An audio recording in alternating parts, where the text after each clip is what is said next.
ओम। परम पिता परमात्मा की कृपा से हम सनातन पे विचार कर रहे थे, सनातन धर्म के गूढ़ रहस्यों पे विचार कर रहे थे। तो हमारा जो संदर्भ चल रहा था वो गणेश गीता पे चल रहा था। तो गणेश गीता में भगवान विघ्नहर्ता गणेश जी महाराज राजा वरण्य को अनमोल ज्ञान दे रहे थे।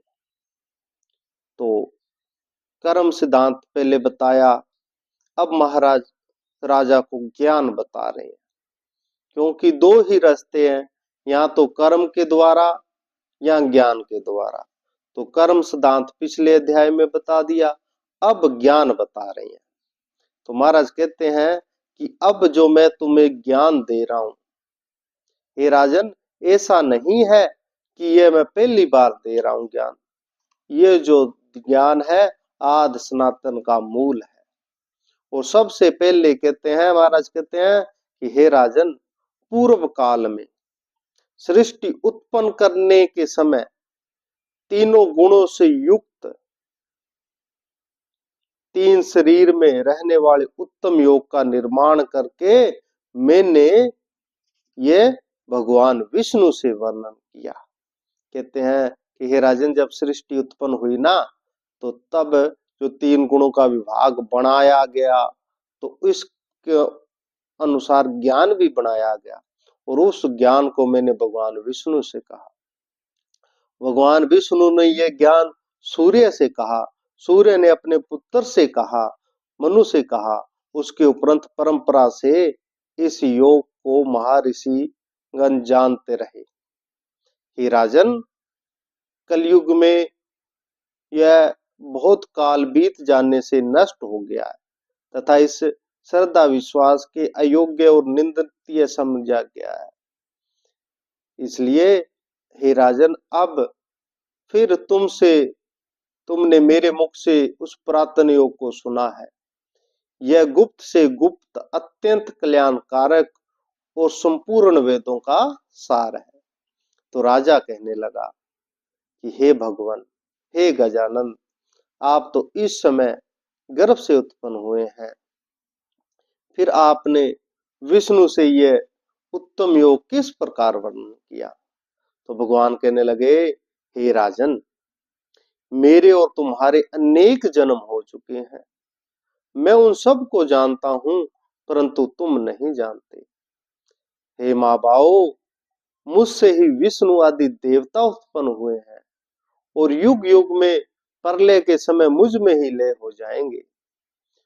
मैं ही श्रेष्ठ ब्रह्मा हूं, मैं ही महारुद्र हूं, मैं ही स्थावर जंगम रूप में संपूर्ण जगत का करता हूं।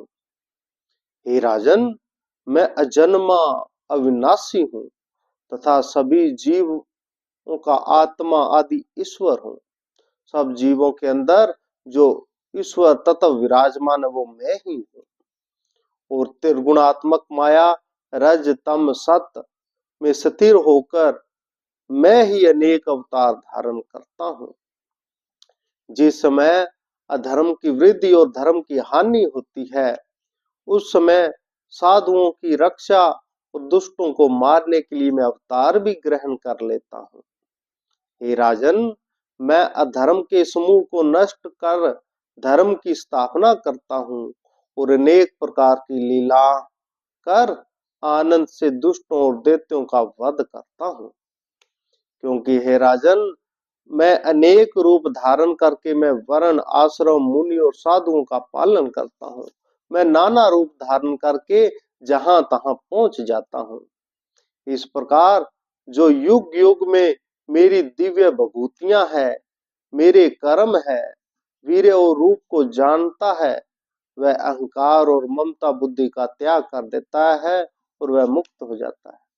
जो ये जान ले कि परमात्मा पता नहीं किस रूप में आके क्या कर दे, तो उसके अंदर कभी भी अहंकार भाव नहीं होगा कि मैं करने वाला हूं। तो उसे पता लग जाएगा कि करने वाला तो वो परम पिता परमात्मा है।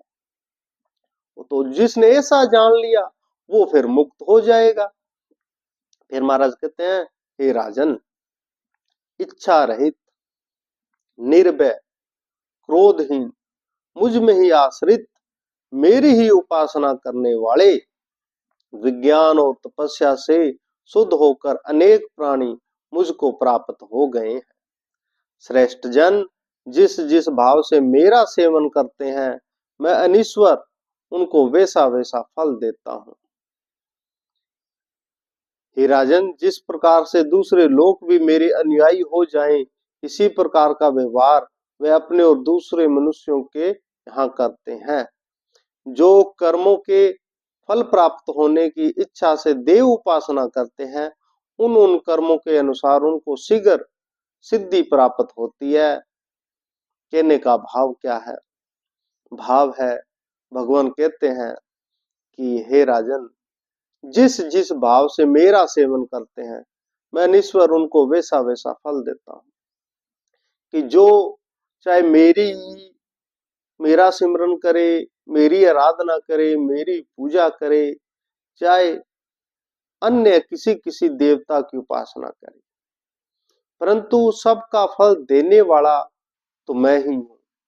और जिस जिस भाव में जो जिस जिसकी पूजा करता है, जिसको याद करता है, उसको मैं उस रूप में दर्शन दे देता हूं और उसकी सिद्धि कर देता हूं।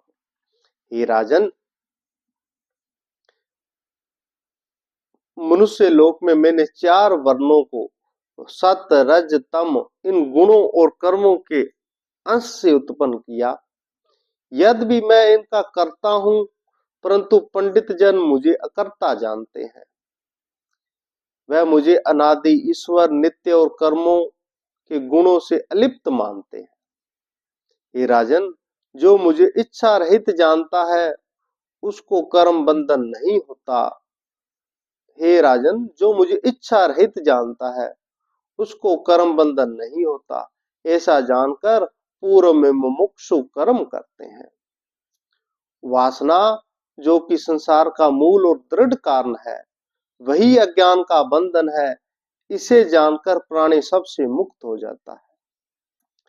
जो वासना रूपी जीव है, वो तो अंधा है, वो तो भटकेगा ही भटकेगा। और जिसको हर जरे में परमात्मा की सत्ता मानता है, उसकी ज्ञान की आंखें खुल जाती है और वो परम सिद्धि को पा जाता है।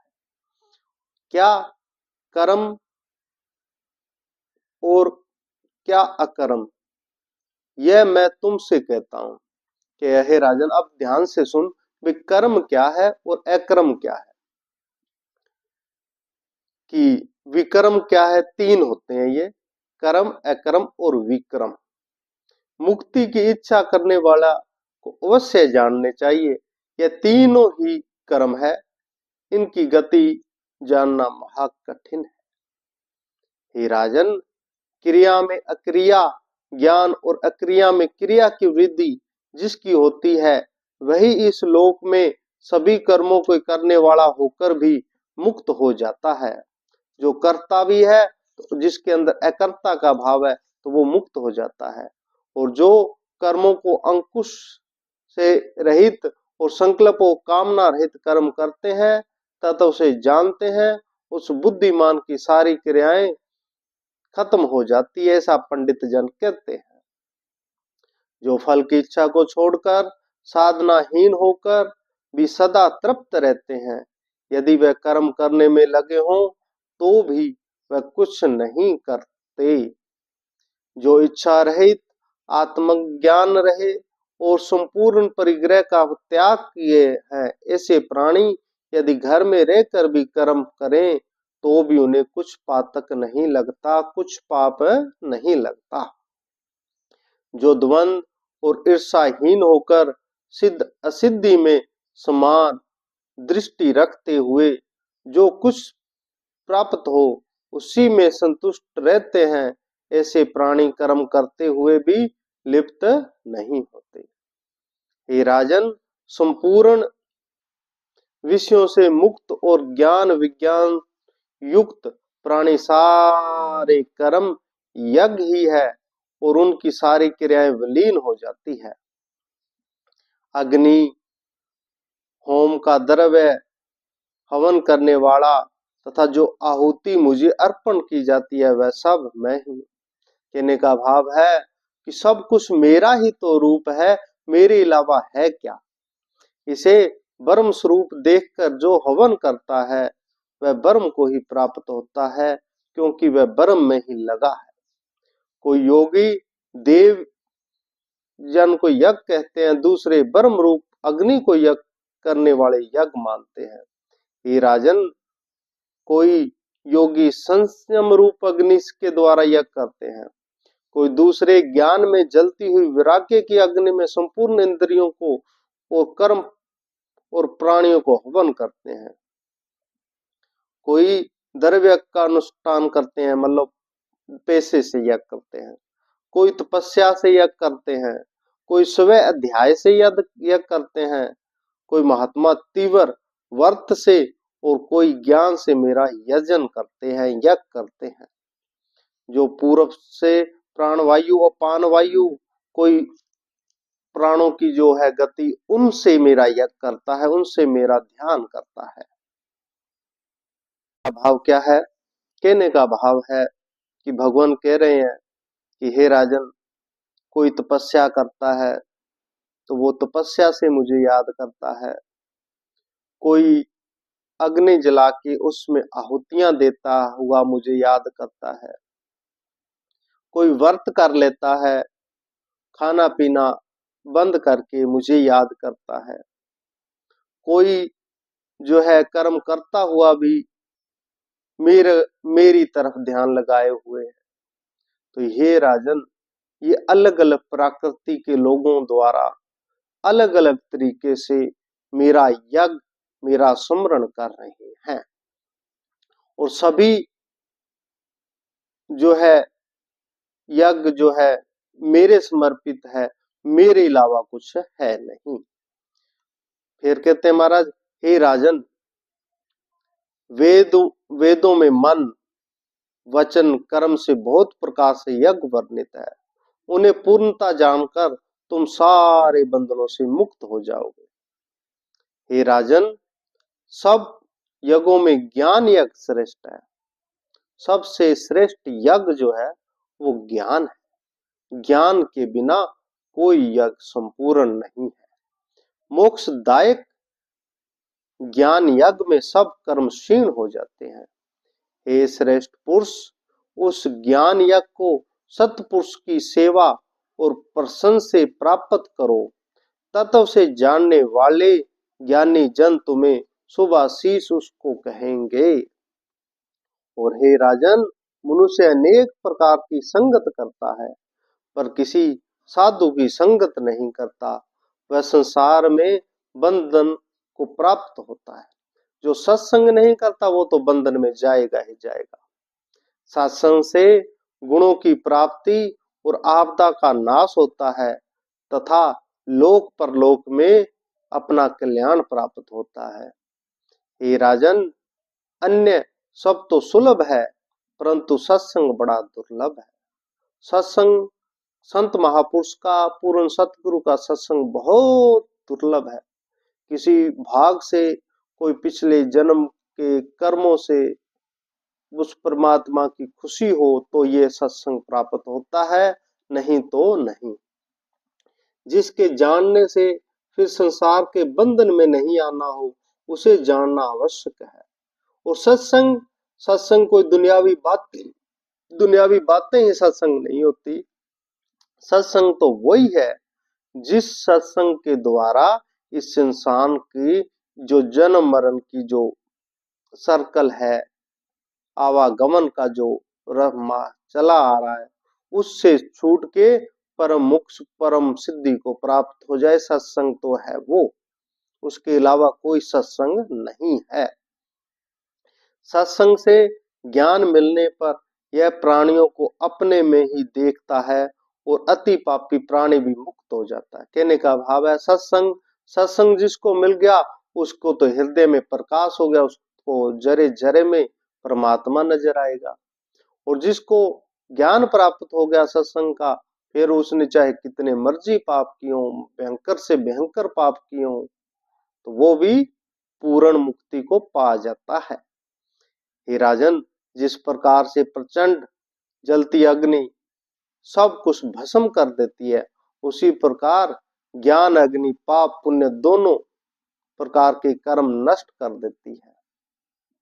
हे राजन, ज्ञान के समान और कोई वस्तु पवित्र नहीं है। योग सिद्ध महात्मा उस ज्ञान को यथासंभव स्वयं ही प्राप्त करते हैं। इंद्रियों को वश में करने वाले भक्तिमान तत्पर पुरुष ही उनको प्राप्त कर सकता है और ज्ञान प्राप्त होने से थोड़े समय में ही वह मुक्ति को प्राप्त हो जाता है। जो भक्तिहीन, श्रद्धाहीन और सर्वत्र संदिग्ध चित्त वाला है, संकालु है, उसे कल्याण की प्राप्ति नहीं होती, न ज्ञान होता है तथा इसका इस लोक और परलोक नष्ट हो जाते हैं। हे राजन, जो आत्मा आत्मज्ञान में रत है, जिन्होंने ज्ञान से सभी संदेह दूर कर लिए हैं तथा योग में स्थित होकर जिनके कर्म क्षीण हो गए हैं, वह बंधन में नहीं पड़ते। इस प्रकार ज्ञान रूपी खड्ग से मन के अज्ञान और संशय को बलपूर्वक काटकर मनुष्य को योग का आश्रय लेना उचित है। कहने का भाव क्या है? कहने का भाव है कि भगवान कह रहे हैं कि हे राजन, जो ज्ञान है वो सबसे श्रेष्ठ है। बिना ज्ञान कोई भी कर्म जो है, अच्छा कर्म है, वो भी दूषित हो जाता है। इसलिए ज्ञान श्रेष्ठ है। और ज्ञान मिलता कहां से है? ज्ञान मिलता है सत्संग में जानने से।